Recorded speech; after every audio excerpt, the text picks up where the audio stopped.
Hello students, I hope you are fine. In the previous lecture, we done the revision of chapter 7 fractions, and today again we are going to do the revision of the same chapter, that is fractions. So students, let us see the questions.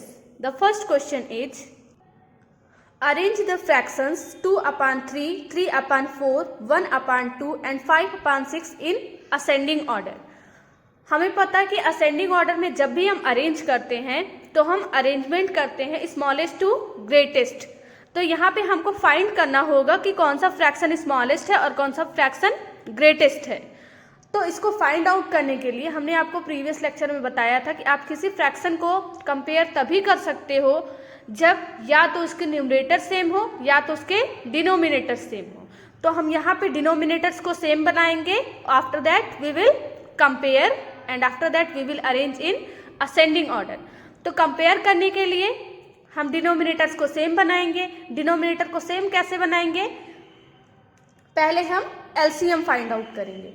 तो जब आप 3, 4, 2 और 6 का LCM find out करोगे तो आपको कितना मिलेगा? 12 मिलेगा। So here we will write that LCM of 3, 4, 2 and 6 is 12।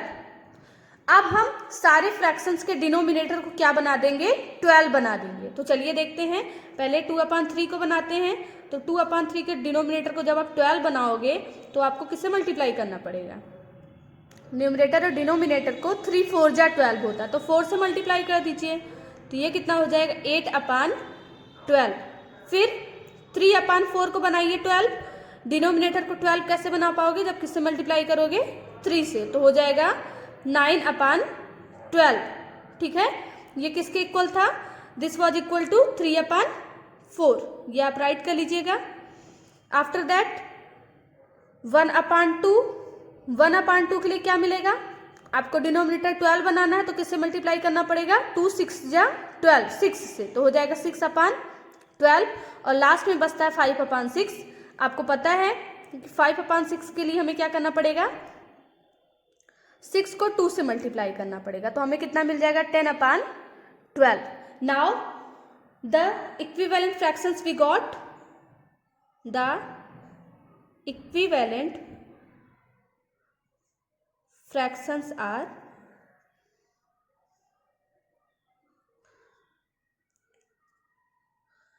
8/12, 9/12, 6/12 and 10/12।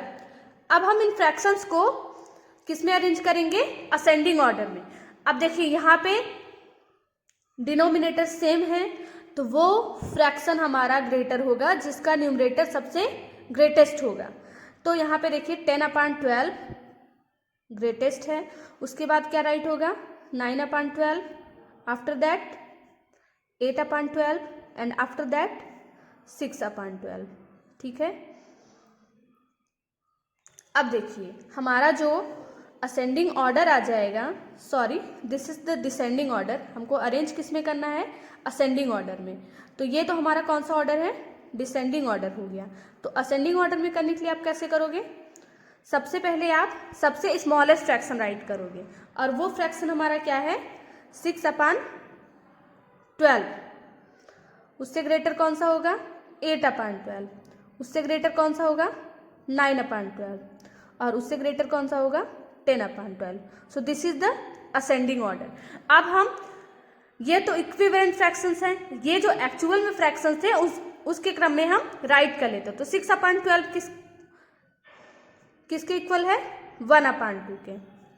It is greater then 8/12 किसके इक्वल है? 2/3। After that it is greater then 9/12 के लिए क्या आया है? 3/4। और 10/12 के लिए क्या आया है? 5/6। So this is the ascending order. ठीक है, आपको यहाँ डिसेंडिंग ऑर्डर में राइट करने की कोई ज़रूरत नहीं थी। मुझे लगा कि ये हमें डिसेंडिंग ऑर्डर में करना, that's why I had done it, but you have to do in ascending order. So at first you will write 6/12, 8/12, 9/12, after that 10/12। ठीक है। तो जब भी हम डिसेंडिंग ऑर्डर में अरेंज करेंगे तो हमारा अरेंजमेंट जो होगा वो ग्रेटेस्ट टू स्मॉलेस्ट होगा, और जब असेंडिंग ऑर्डर होगा तो स्मॉलेस्ट टू ग्रेटेस्ट होगा। Next question is solve 6 whole 3/4 minus 4 whole 1/3 plus 1 whole 1/4। आपको इसको सॉल्व करना है। तो पहले आपको ये फ्रैक्शंस मिक्स्ड फ्रैक्शंस में दिए हैं और इनको सबसे पहले आप इम्प्रॉपर फ्रैक्शन में चेंज करोगे। तो क्या हो जाएगा, 6 को 4 से मल्टीप्लाई करिए, 24 प्लस 3 तो कितना हो जाएगा 27/4 माइनस 4 3 जा 12, 12 प्लस 1 13/3 प्लस 1 4 जा 4, 4 प्लस 1 दैट इज 5/4। अब देखिए यहाँ पे जो सेम डिनोमिनेटर्स हैं उनको हम इजली ऐड या सब्ट्रैक्ट कर सकते हैं। तो हम जो सेम डिनोमिनेटर्स हैं उनको सॉल्व कर लेते हैं। तो ये क्या हो जाएगा 27/4 प्लस 5/4 माइनस 13/4। अब देखिए यहाँ पे दोनों के डिनोमिनेटर्स, सॉरी ये तो हमारा 3 है, तो यहाँ पे हमारा 3 रहेगा, ठीक है, ये 4 नहीं रहेगा। तो हम इसको सॉल्व कर लेते हैं। यहाँ पे जो एलसीएम आएगा वो 4 हो जाएगा। ये आपको एलसीएम लेने की जरूरत नहीं है, आप डायरेक्ट न्यूमरेटर्स को ऐड कर लीजिए क्योंकि डिनोमिनेटर्स सेम है। तो ये हमारा हो जाएगा 13/3। फिर बाद में हम क्या करेंगे, यहाँ इसको सॉल्व करेंगे, 27 और 5 ऐड करोगे तो कितना आ जाएगा 32, 32/4 माइनस 13/3। नाउ अब हम इन दोनों फ्रैक्शंस को सॉल्व करेंगे। कैसे सॉल्व करेंगे, पहले हम एलसीएम लेंगे। तो एलसीएम 4 3 का कितना आएगा 12 आएगा। अब हमको दोनों के डिनोमिनेटर्स को 12 बनाना है, तभी हम इसको सॉल्व कर सकते हैं। तो जब हम इसके डिनोमिनेटर को 12 बनाएंगे तो 4 3 जा 12 होता है, जिससे आप डिनोमिनेटर को मल्टीप्लाई करिए, उसे इस न्यूमरेटर को भी कर दीजिए। 13/3 को बनाने के लिए 3 को 4 से करना पड़ेगा तभी 12 बनेगा। 3 4 जा 12 और 13 को 4 से कर दीजिए। आगे आप मल्टीप्लाई करिए, 2 3 जा 6, 3 3 जा 9, 4 3 जा 12 माइनस 13 को 4 से मल्टीप्लाई करिए तो हो जाएगा 3 4 जा 12, 4 1 5, 4 3 जा 12। अब आप इसको सॉल्व कर लीजिए। तो 96 में से आपको 52 सब्ट्रैक्ट करना है। अब यहाँ पे देखिए डिनोमिनेटर्स हमारे क्या है, सेम है। तो हम न्यूमरेटर्स को, जब भी डिनोमिनेटर्स हमारे सेम होंगे तो हम न्यूमरेटर्स को सब्ट्रैक्ट कर लेंगे, ठीक है। तो आप सब्ट्रैक्ट करिए, 6 में से 2 जाएगा 4 और 9 में से 5 जाएगा तो 4, 44/12। इसको सिंप्लीफाई करिए, 22 2 से डिवाइड करिए तो 22 और यहाँ आ जाएगा 2 6 जा 12। अभी ये और डिवाइड होगा 2 से, 2 11 जा 22, 2 3 जा 6। तो हमें कितना मिल गया 11/3। और 11/3 को जब आप मिक्स फ्रैक्शन में राइट करोगे तो 3 3 जा 9, 2 11 होगा। तो ये हमारा फ्रैक्शन मिल जाएगा, ठीक है। Let us see the next question. The question is find answers to the following, write and indicate how you solve them. आपसे क्वेश्चन पूछ रहा है, इज 5/9 इक्वल टू 4/9? क्या 5/9 और 4/9 इक्वल हैं? तो देखिए 5/9 और 4/9 इक्वल नहीं है, ठीक है। और अगर आप इसको सॉल्व करना चाहते हो तो सॉल्व करके भी चेक कर सकते हो। कैसे सॉल्व करोगे, eight first you will convert these fractions into like fraction. So this is given into like fractions. ये 5/9 है, ये 4/9 है, ठीक है। तो हम कह सकते हैं कि यहाँ पे 5/9 is greater than 4/9, that's why here 5/9 is not equal to 4/9, क्योंकि यहाँ पे हम कंपेयर करके बता सकते हैं कि एक फ्रैक्शन हमारा ग्रेटर है और दूसरा स्मॉलर है। Option B is 9/16 equal to 5/9। क्या 9/16 और 5/9 इक्वल हैं? तो यहाँ पे देखिए हमारे जो डिनोमिनेटर्स हैं वो सेम तो है नहीं कि हम कंपेयर कर सकें। अगर ये सेम रहते या न्यूमरेटर सेम रहता तो हम इजीली कंपेयर कर सकते थे। तो सबसे पहले हम क्या करते हैं, डिनोमिनेटर्स को इक्वल बनाते हैं, ठीक है। तो कैसे करोगे, सबसे पहले आप इसको लाइक फ्रैक्शंस में कन्वर्ट करोगे। सो आप 9/16 इक्वल टू राइट करोगे। 16 और 9 का आप एलसीएम फाइंड आउट करिए तो आपको कितना मिलेगा, 144। तो 16 को किससे मल्टीप्लाई करोगे कि आपको 144 मिलेगा, तो वो हमको कितना मिलेगा 9, ठीक है। तो ये कितना आ जाएगा 81/144। और जो सेकंड फ्रैक्शन होगा दैट इज 5/9। तो ये क्या हो जाएगा, आप 9 को किससे मल्टीप्लाई करोगे 144 आएगा। अभी हमने रीड किया कि अगर 16 को 9 से करेंगे तो 144 आएगा। सिमिलर में अगर 9 को किससे करना है तो 9 को हमें 16 से करना पड़ेगा। तो हमें कितना मिल जाएगा, ये हमें मिल जाएगा 80/144। अब हमारे पास फ्रैक्शंस आ गए 81/144 और 80/144। यहाँ पे 81/144 इज ग्रेटर देन 80/144। तो ये दोनों फ्रैक्शंस क्या इक्वल होंगे, नहीं होंगे, ठीक है। Here you will write that since 81/144 is not equal to 80/144, hence 9/16 is not equal to 5/9. Okay students, now see the fourth question, that is Ila read 25 pages of a book containing 100 pages. इला जो है वो 100 pages की book है, उसमें से 25 page read करती है and Lalita read 2/5 of the same book. और ललिता जो है सेम बुक की 2/5 पार्ट रीड करती है। हु रीड लेस, आपको बताना है कि किसने कम रीड किया हुआ है। तो हम एक काम करते हैं, दोनों के लिए हम फ्रैक्शन राइट करते हैं, ठीक है। तो पहले हम फ्रैक्शन राइट कर लेते हैं इला के लिए, ठीक है। तो इला रीड बुक, टोटल कितना पेज है 100 और 100 में से कितना उसने रीड किया 25। 25 1 जा 25, 25 4 जा 100। तो इला ने कितना रीड किया 1/4। और ललिता के लिए आपको फ्रैक्शन दिया है that Lalita read book that is equal to 2/5। अब आपको कंपेयर करना है 1/4 को और 2/5 को। कंपेयर तभी कर सकते हो जब डिनोमिनेटर्स सेम है। तो सेम कैसे बनेगा, 4 5 का एलसीएम 20 होता है, तो इसको कर दीजिए 4 5 जा 20। जिस नंबर से आप डिनोमिनेटर को करोगे उससे न्यूमरेटर को भी कर दोगे, तो ये आ जाएगा 5/20। और ये क्या आ जाएगा, इसको 4 से करिए तो 20 आएगा, तो 8/20। अब आप बताइए कि 5/20 और 8/20 दोनों में से ग्रेटर कौन सा है। तो 8/20 ग्रेटर है और 5/20 उससे लेस है। आपसे क्या क्वेश्चन पूछ रहा, हु रीड लेस, किसने कम रीड किया हुआ है। तो किसने कम रीड किया, इला ने कम रीड किया, because 5/20 is less than 8/20। So here you will write that इला रीड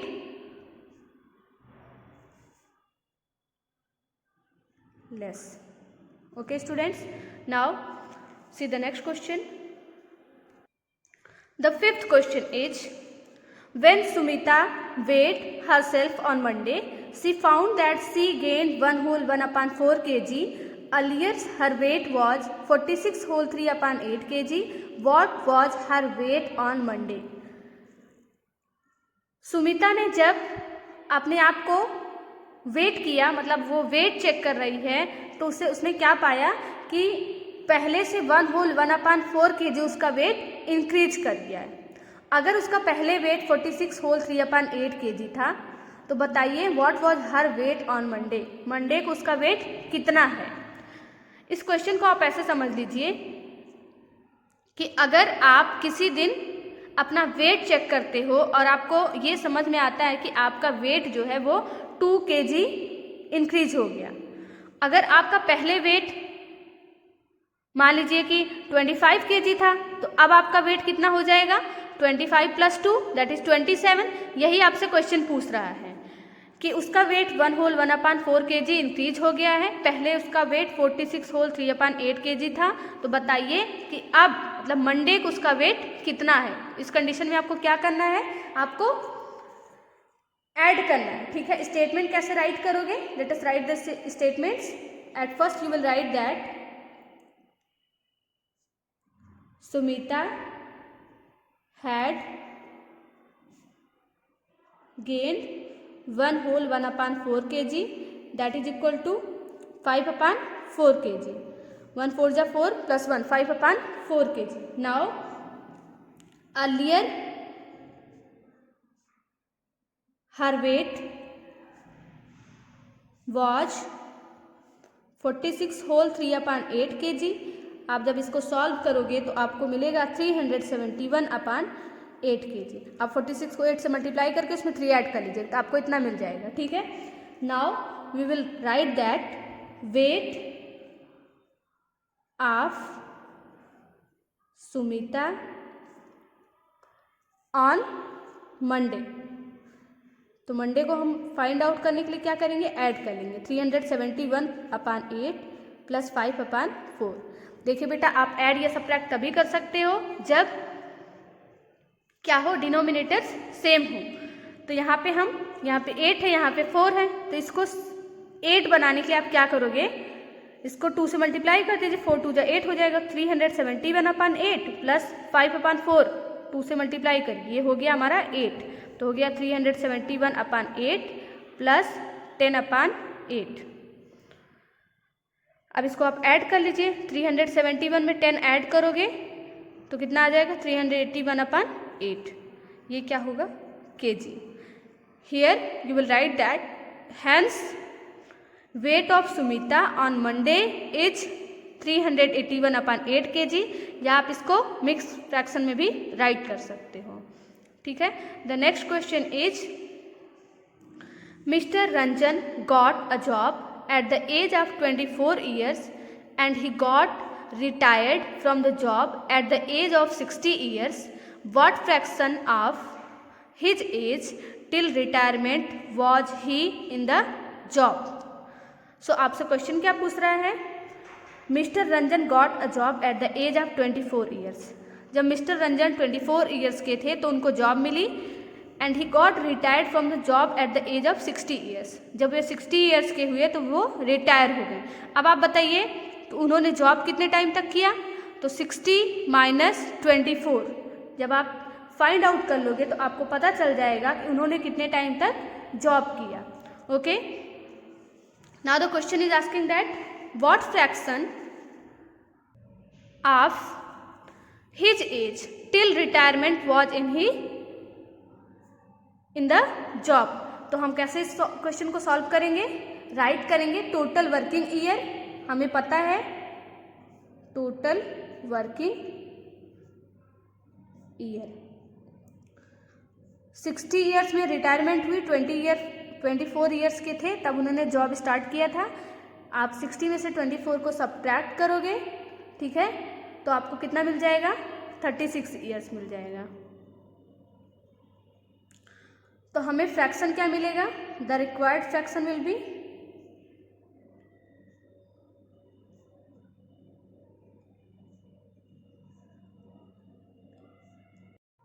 36/60। क्यों, क्योंकि आपसे क्वेश्चन पूछ रहा है what fraction of his age till retirement was he in the job. तो पहले क्या पूछा, what fraction of his age till retirement. Till retirement कितने हो गए, वो 60।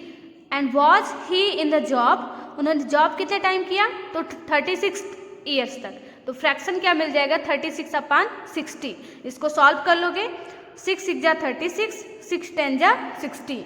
आपको फिर से इसको 2 से डिवाइड करोगे, 2 3 जा 6, 2 5 जा 10। तो आपको फ्रैक्शन क्या मिल जाएगा, 3/5। Okay students, C the next question. Next question हम आपको एक्सप्लेन कर दे रहे हैं, बाकी आपको खुद से करना है। The question is the food we eat remains in the stomach for a maximum of 4 hours. For what fractions of a day does it remains there. तो देखिए 1 डे में कितना आवर होता है 24, ठीक है, और जो फूड है वो स्टमक में कितना टाइम रहता है 4 आवर्स। तो ये हमारा फ्रैक्शन हो जाएगा और जब आप इसको सॉल्व कर लोगे तो आपको 1/6 मिल जाएगा। स्टेटमेंट आप खुद से राइट करिएगा, ठीक है। The next question is a cup is 1/3 fill of milk. एक कप 1/3 मिल्क से भरा हुआ है। What part of the cup is still to be filled by milk to make it fill. तो क्या होगा 1/3 पार्ट मिल्क से फिल है। अभी इसमें कितना फिल किया जाना चाहिए कि ये कप पूरी तरीके से फिल हो जाए, ठीक है। अगर हम टोटल पार्ट को 1 मान लेते हैं, ठीक है, हम इसको बता देते हैं आप कैसे राइट करोगे। You will write that let the total fill required of cup of milk is 1, and we know that cup is 1/3 full of milk, and the question is asking that still to be filled, that is equal to 1 minus 1/3। अब इसको solve कैसे करोगे? 1 को right कर सकते हो 3/3, 3/3 that is 1 minus 1/3। अब denominator same है, 3 में से 1 सब्ट्रैक्ट हो जाएगा तो कितना आ जाएगा 2/3। मतलब कप को फिल होने के लिए अभी 2/3 मिल्क की जरूरत है, ठीक है। Then last question is find the fraction that represents the number of natural numbers to total number of in the collection 0, 1, 2, 3, 4, 5। What fraction will it be for whole numbers. आपको ये कलेक्शन दिया है numbers का और आपसे सबसे पहले question पूछ रहा है write the fraction that represents the number of natural numbers to total numbers. तो नेचुरल नंबर्स कितने हैं 1, 2, 3, 4, 5। 0 जो है हमारा नेचुरल नंबर नहीं है, तो नेचुरल नंबर 5 है और टोटल नंबर कितने हैं 1, 2, 3, 4, 5, 6। तो फ्रैक्शन क्या आ जाएगा 5/6। स्टेटमेंट आपको खुद से राइट करना है, दैट इज पहले राइट कर दीजिएगा collection 0, 1, 2, 3, 4, 5, natural numbers 1, 2, 3, 4, 5। After that fraction that represents the number of natural number two total number. तो आप राइट करोगे 5/6। फिर आपको राइट क्या करना है what fraction will it be for whole number. तो राइट करोगे fraction that represents whole numbers to total collection of numbers. तो टोटल कलेक्शन ऑफ नंबर्स कितने हैं दैट इज 6 और होल नंबर्स कितने हैं 6 नंबर्स। तो सेकंड में आपको फ्रैक्शन क्या मिल जाएगा 6/6। इस वाले क्वेश्चन के लिए what fraction will it be for whole numbers, इसके लिए आपको आंसर मिलेगा 6/6 और इसके लिए आपको आंसर मिलेगा 5/6। ओके स्टूडेंट्स, तो आप आज सारे क्वेश्चन जितना मैंने एक्सप्लेन किया वो सारे क्वेश्चन खुद से कर लीजिएगा। Thank you students and see you in the next video.